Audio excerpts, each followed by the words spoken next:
Welcome to Luca and Miguel. Enjoy the video. You begin by ensuring the essentials are ready: license, network access, and sample data. Connect immediately to your data source so you can test flow. This avoids guesswork later. Once connected, validate credentials and permissions, and make sure your dataset is trimmed to a manageable size, like 10,000 rows.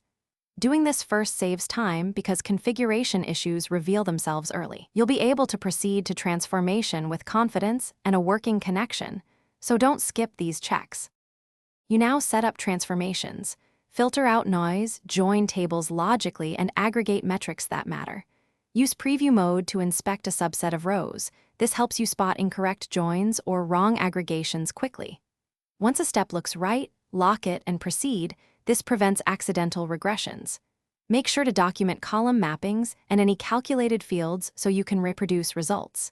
If you need to optimize, reduce intermediate row counts or push filters earlier in the pipeline to speed execution.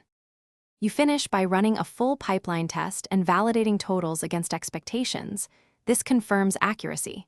Once validated, deploy to production and configure scheduled or incremental refreshes to keep data current. Make sure alerting is enabled for failures so you can react fast. If something breaks, start troubleshooting by checking logs, permissions, and the order of transformations. These are the most common culprits. If necessary, revert to the last working snapshot and reapply changes incrementally to isolate the problem. Thanks for watching and please subscribe.